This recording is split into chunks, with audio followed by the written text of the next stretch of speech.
நேற்று நம்ம வீடியோ நிறைய பேர் பார்த்துருக்காங்க. கொளாருன்னு வந்தா இவன் கொளாரு இவன். ஓ மீன் பிடிக்காங்களோ கொடி.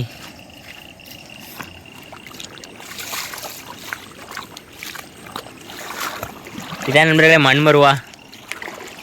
மண்மருவாவில் வலையை கட்டிட்டாங்களா? அம்மா ஐயா ஐயா ஐயா ஐயா இந்த செருப்பு தான் நம்மளை நவலை விட மாட்டேன். என் அம்மா என்னது இது? எவ்வளோ தண்ணி போய் பாருங்க.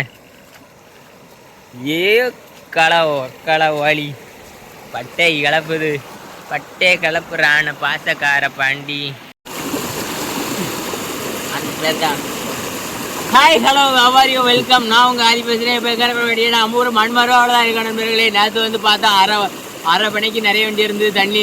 இன்றைக்கி வந்து பார்த்தோம்னா முழு குழம்பு நிறைஞ்சி மண்மருவா ஓடிக்கிட்டு இருக்குது. மருவா அங்கோடி இருக்குது. வயக்காட்டுக்கு தண்ணி வெயிட்டாக ஏறிக்கிட்டு இருக்குதான். பயங்கரமாக மழை பெஞ்சிட்டு இருக்குது. இதுக்கு மேலே மழை பெஞ்சிங்கன்னா தாக்கு பிடிக்குமான்னு தெரில. குளம் அந்தளவுக்கு நிறையா தண்ணி பெருகிட்டு பாருங்கள். மீன்லாம் வெளியே போயிடக்கூடாதுன்னு வலையை கட்டியிருக்காங்க. உள்ளே ஒருக்க மருவாவை பாட்டுருவோம். இது இப்போ எங்கே போய் கேட்டிங்கன்னா வயலுக்கு பாசனம் போயிட்டுருக்குது. வாங்க குளத்தை போய் பார்ப்போம். உள்ள கமான் போய்.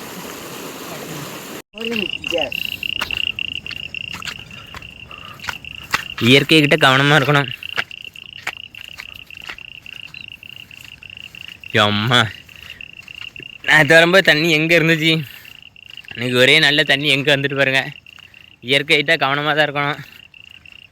நான் வந்து இன்ஸ்டா ரீல்ஸ் பார்க்க கடல் அலை சீக்கிரமாக அடிச்சுக்கிட்டு இருக்குது. 2 பொம்பளை பிள்ளைகளும் வெளியில் நின்று வேடிக்கை பார்த்துட்டு இருக்குது.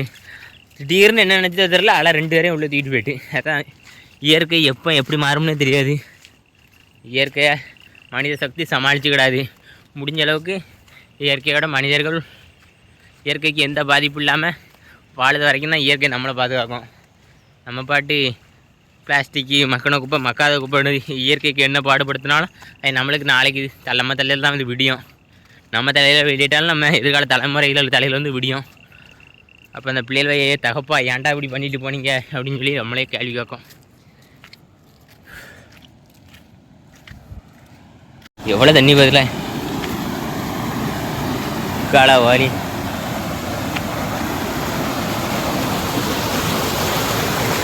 ஓ மை காட்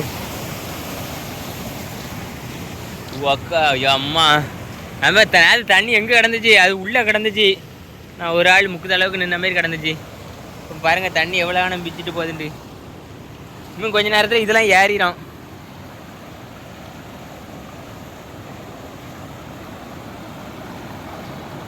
வலை மீன் ஏறிட கூடாதுன்ட்டு வலைய வச்சுட்டாங்க.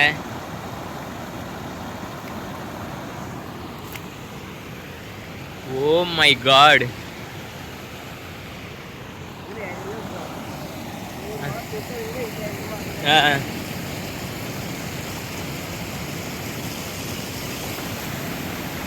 Oh my God. வயலுக்கு போது பாருங்க நண்பர்களே தண்ணி.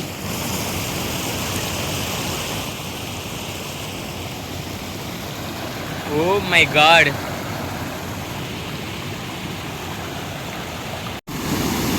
மதியம் குளத்துக்கு வந்துட்டோம். நேற்று வரைக்கும் எனக்கு அளவுக்கு கீழே இடத்த தண்ணி பாருங்க எங்கே ஆகிட்டு 10 வரைக்கும் மரம் ஓடிட்டு. கீழே பரமனே வணக்கம்ண்ணே, நல்லா இருக்கியா? சரி மரம் ஓடி இருக்கும். மணல் எப்படி இருக்குண்ணே? சந்தோஷமா இருக்கா? மழை செழிப்பு. விவசாயம் பண்ணிக்கிட்டு இருக்காவ. முப்போகமும் விளையுத பூமி நம்ம பூமி. இனிமேல் முப்போகமும் விளைய வச்சு 10 வரைக்கும் கறிக்கடை பிஸ்னஸும் பண்ணிக்கிட்டு இருக்காப்புல. சிறப்பு. எல்லாருக்கும் வணக்கம் சொல்லேன். வர்ற பகவானுக்கு நன்றி. வர்ற பகவானே கொஞ்சம் பார்த்து கருணை காட்டுங்க. காட்டுன்னு ஒரே அடியாக தூக்கிறது என் மக்களை. இது போதுமான அளவு. இதுக்கு மேலே பெஞ்சிங்கன்னா அவ்வளோதான். வயல் எல்லாத்தையும் பிச்சுட்டு போயிடும். சரி நம்ம கீழே போய் பார்ப்போம். வயக்காட்டில் வாய்க்காலில் தண்ணி எப்படி போய்ட்டுக்கிட்டு நம்ம மக்கள் பண்ண ஒரு நல்ல செயல் என்னன்னு கேட்டிங்கன்னா தண்ணி நல்லா வீரியமாக போட்டோம் அப்படிங்கிறக்காண்டி வாய்க்கால் அகலப்படுத்திட்டாங்க. வாய்க்கால் அகலப்படுத்தாமல் இப்படி ஒடுங்கியே இருந்துன்னு வச்சுக்கிட்டு ஒன்றும் செய்ய முடியாது. அப்புறம் வயலுக்குள்ளே தண்ணி ஏறி இருக்கும். இப்போ வயலுக்குள்ளே தண்ணி ஏறாத மாதிரி பெருசாக போட்டாங்கிறது தான் உங்களுக்கு அகலப்படுத்தாங்க. வாய்க்கால ஜேசிபி போகிற அளவுக்கு. முன்னாடி எப்படி இருந்தே தான் ஓடிக்கி சின்னதாக்கிட்டாங்க. பார்த்து கீழே போய் ஆமாம் என்ன செஞ்சுட்டு வரணும் பாம்மா.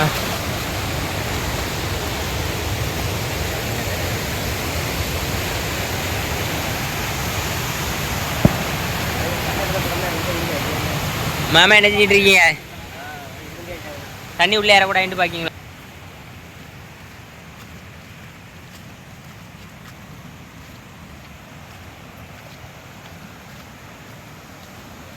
வாக்கியால் சிரமம் பிடிச்சிட்டாங்க.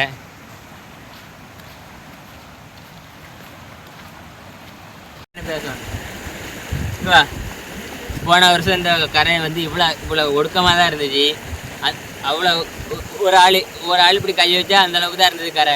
இப்போ பாருங்கள், ஜேசிபி வச்சு நல்லா அகலப்படுத்தி விட்டதுனால தண்ணி இவ்வளோ வீதியாக போய்ட்டு இருக்குது. போன தடவை விஏஓட்ட போய் நம்ம மக்கள் எல்லாரும் சேர்ந்து நினைச்சாங்கன்னா என் வயல் பாதிக்கப்பட்டுன்னு 6000 10,000 18,000 நிவாரண நிதி வாங்கி நிவாரண நிதியை ஒரு 5 லட்சத்துக்கு மேலே கொடுத்துட்டாங்க.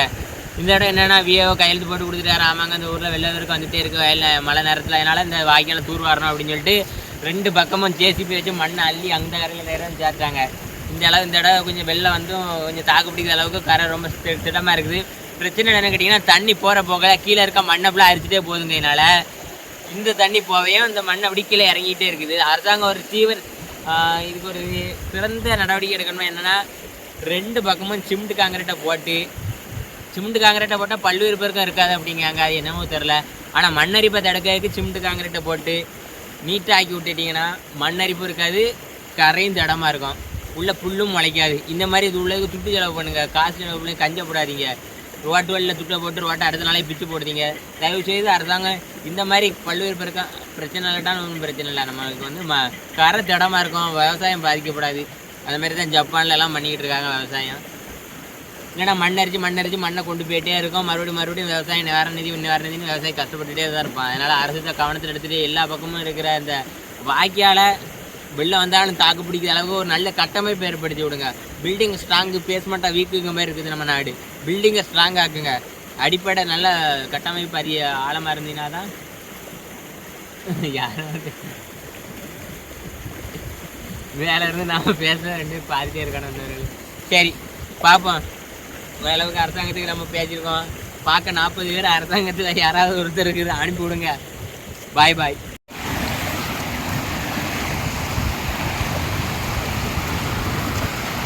செல்லு உள்ளே வந்தீங்கன்னா ஒன்றும் செய்ய முடியாது.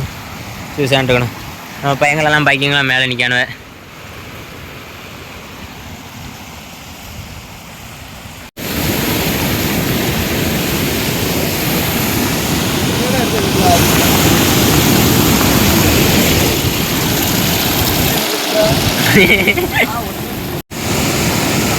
மரவா ஓடிடுச்சு. இன்னைக்கு காலையில் 5 மணிக்கு மரவா போயிருக்குது. அங்கே தண்ணி ஓடிட்டு இருந்தது. இப்போ இந்த இடத்துலலாம் தண்ணி ஏறி போது பாருங்க. மாமா காலிக்கிலே கண்டேன். இன்னும் கொஞ்ச நேரத்தில் இதுக்கு கீழே ஒரு 1/2 அடிக்கு மேலே தண்ணி ஓட ஆரம்பிச்சிடும். அந்தளவுக்கு தண்ணி பெரிடும். இப்போ நம்ம மாப்பிள்ளை இருக்காரு, ஸ்டாண்டர்டு ஃபுட்பால் கிளப் தலைவன் கேப்டன். இப்போ முருகன் மாலை போட்டுட்டு முருகரை வேண்டியதுக்கு தயாராகிட்டாரு. மாப்பிள்ளை மழை எப்படி இருக்குது? நேற்று ஒருத்தர் கோயிலுக்குள்ளே மழை நேரத்தில் தண்ணி அடிச்சுட்டு இருந்தார்ல, யாருன்னு இவர் அப்பாடா. நல்லா மழை பெஞ்சுக்கிட்டு இருக்கு, தண்ணியில் தண்ணி பிடிச்சி தாண்டிட்டு இருக்காவோ. அதாங்க மாமா. சரி, மீன் நாங்கள் 4 மீனுக்கு தான் நின்றுட்டு பார்த்துட்டு இருந்தோம். ஏதாவது ஒரு மீன் கைக்கு அம்புமான்னு பார்க்கோம். ஆனால் இதில் நிறைய மீன் முட்டி நிற்குது அப்படிங்கிற மாப்பிள்ளை எதுவும் சொல்ல விரும்புறீங்களா? என்னத்தை சொல்ல? சரி, என்னைக்கு மாலை போட்டு நடக்கீங்க மாப்பிள்ளை முருகன் கோயிலுக்கு? 27ஆம் முருகரை சந்திக்க போகிறாப்புல. மாப்பிள்ளை 1ஆம் முருகரை சந்திச்சிருவாங்க. வேற முருகர்கிட்ட போயிட்டு 30 விளையணும். வருஷம் மழை பெய்யாமல் போய் 2 பூ விளையுமா? அடுத்த வருஷம் 30 விளையணும்னு முருகரை வேண்டிட்டு வர சொல்லுங்க. 10 வரைக்கும் திண்டுக்கலுக்கு போகிறோம். ஆமாம், திண்டுக்கலுக்கு மேட்ச்லாட போகிறேன். 2000 ரூபா கேட்கானுவேன் பிளாக் தண்டரில் போகிறதுக்கு. மேட்ச் ஆட போகிறாங்க. நம்மளுக்கு தோது இருந்து கையில் பைசா இருந்தீங்கன்னா போனேன். இல்லைன்னா அடுத்த தடவை எவ்வளோ திண்டுக்கலுக்கும் மீனை வரலாம். சரி, பாய். மேலே என்ன கேட்டிங்கன்னா, நம்ம ஊர் குளம் வந்து பெரிய குளங்க. திருநெல்வேலி மாவட்டத்தில் 2வது பெரிய குளம். மற்ற குளங்கள்லாம் ஒரு நாளில் பெய்யுது, 1/2 நாள் பெஞ்ச மழையிலே நிரம்பிடும். நம்ம ஊர் மழை 2 நாள் பெஞ்ச மழையில் நிரம்பி இருக்குன்னா, நம்ம குளமே 2 நாளில் நிறைஞ்சி இவ்வளோ தாண்டி போகுதுன்னா, சின்ன குளம்னா நிலமை என்ன ஆகும்னு யோசிச்சு பாருங்க. திருநெல்வேலி மாவட்டத்தில் 2வது குளம்னா நீங்கள் ஆச்சரியப்படுவீங்க. ஆனால் வற்றாத ஜீவநதி தாமிரபரணி நதி 7வது இடத்துல இருக்குங்க. நம்ம தாமிரபரணி நதிக்கரையில் இருக்க நம்ம ஊர், அது நம்மளுக்கு ஒரு தனி சிறப்பு. மற்ற குறைக்கு இது அகலம் கட்டிங்கன்னா 2 கிலோமீட்டர். மாமா 2 கிலோமீட்டர் இருக்குமா அகலம்? மாமா அகலம் 2 கிலோமீட்டர் இருக்குமா குளம்? 1 கிலோமீட்டர் அகலம், 1/2 கிலோமீட்டருக்கு நீளம். அதான் நம்ம கோயில் தேடு பாருங்க. மொத்தம் எத்தனை பேருக்கா வாய்ப்பாடுங்கிற நடுவாங்க? 120 ஏக்கருக்கு. 120 ஏக்கருக்கு இந்த தண்ணி தான் நண்பர்களே. இன்னும் ஒரு 6 மாதத்துக்கு. அதுக்குள்ள நம்ம ஐயாவோட அருளால தான்.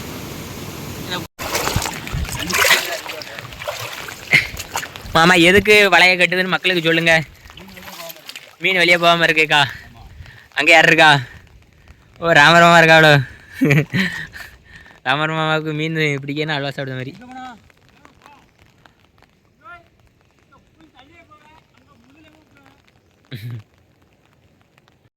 என்னென்னு கேட்டிங்கன்னா நம்ம குளத்துல தண்ணி நீர் நிறைஞ்சி வெளியில் ஓடிக்கிட்டு இருக்குது. என்னென்ன கேட்டிங்கன்னா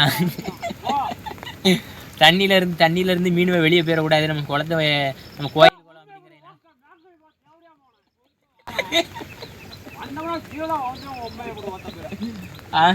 நம்ம ராமர் மாமாவுக்கு மீன் பிடிக்க அத்தனை சூச்சமான தெரியும். மீன் வெளியே போகாமல் இருக்க அத்தனை சூச்சமான தெரியும். அப்படி தானே மாமா? ஆமாங்க ஒரு மாமா வேட்டி கட்டி இருக்க. நான் வேட்டி கட்டும் அந்த மாதிரி வேட்டி கட்டு.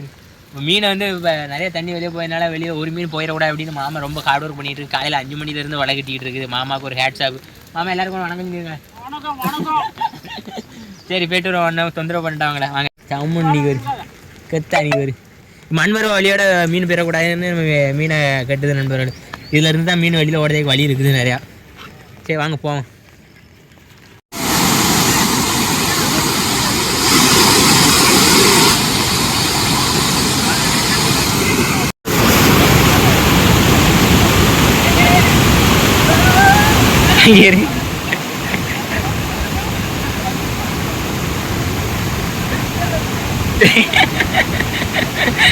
வீடியோவில் ரெக்கார்ட் ஆகிட்டு தானே விழுந்தது.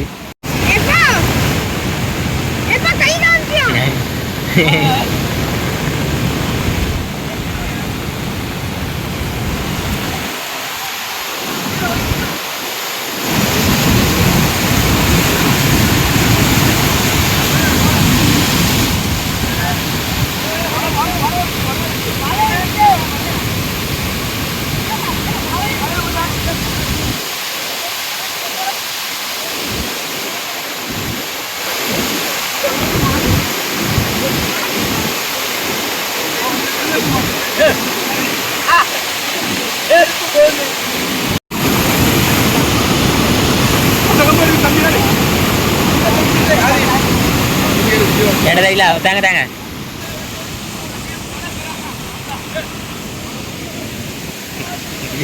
நல்லா இருக்கு.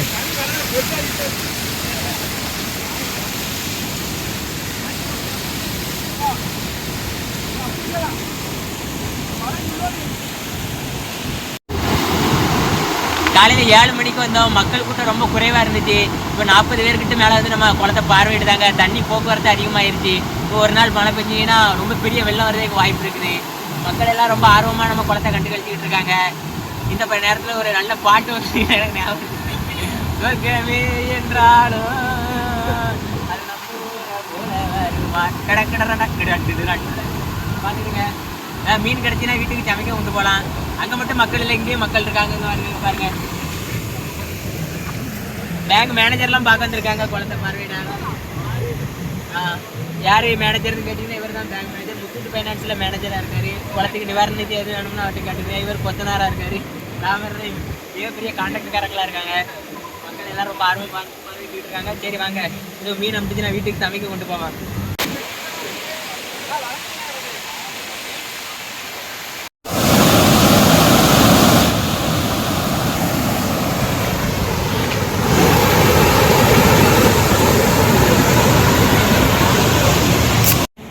ஒரு வழியாக மக்கள் எல்லோரும் பார்வையிட்டு போயிட்டாங்க. நேரம் 10 மணி ஆகிட்டு. நேரத்தே மாதிரி 7 மணிக்கு வந்தோம், 10 மணிக்கு வீட்டு போனோம். இன்றைக்கி அவ்வளோ நேரம் ஆயிடுச்சு. சரி நம்மளாம் ஃபோன் அடிச்சா ஐயா சரிண்ணா கூட்டு வாயா. பசங்க 140 பேர்கிட்ட வந்துட்டானே வீட்டில் இருந்தவனப்பெல்லாம். நீங்கள் விடுமுறை இல்லா எப்படின்னா புயல் வந்துட்டு இருக்குது. வேலைலாம் எதுவும் கிடையாது மக்களுக்கு.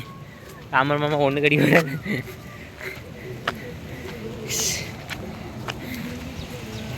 மாமா தான் நண்பர்களே மீனை பாதுகாக்கு ரொம்ப தீவிரமாக வேலை செஞ்சிட்ருக்கு. யாருன்னு உங்களுக்கு காமிக்குவாங்க. நண்பர்களே குளம் நிறைஞ்சிருச்சு. மாமாலாம் பார்வையிட வந்துருக்குது. மாமா குளம் நிறைஞ்சிருச்சு, உங்களுக்கு சந்தோஷமா இருக்கா? முப்போகமும் விளையாடும் மகிழ்ச்சி. என்ன இங்கே நிற்கிங்க உள்ள போலியா? மக்கள் எல்லாரும் உள்ள இருந்து தான் பார்த்துட்டு இருக்காங்க. இப்போ பார்த்துட்டாங்க. மக்கள் எல்லாருக்கும் வணக்கம் சொல்லுங்க. முப்போகமும் விளையணும். முருகப்பெருமான் மலையை தரணும். வர்ண பகவான் மலையை கொட்டணும். நீர்னால எந்த வெள்ளப்பெருக்கும் இல்லாமல் மக்கள் சந்தோஷமா இருக்கணும் அப்படின்னு சொல்லி கடவுளை வேண்டிக்கிடுவோம். போயிட்டாரா மாமா? உமா லவ்யூண்ணா.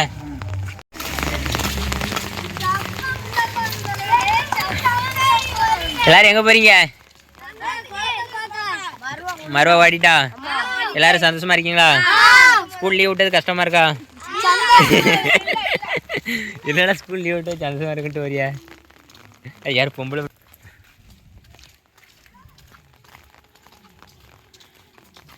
இல்லை விக்டர் மாமா மனநிலை எப்படி இருக்கு? மழை பெஞ்சு நல்லா இருக்கா? சந்தோஷம். டாட்டா பாய் பாய். ஒரு 2 வீடியோ எடுத்து வச்சுக்கிறோம். அம்மா வேலை பார்த்துக்கிடுங்க.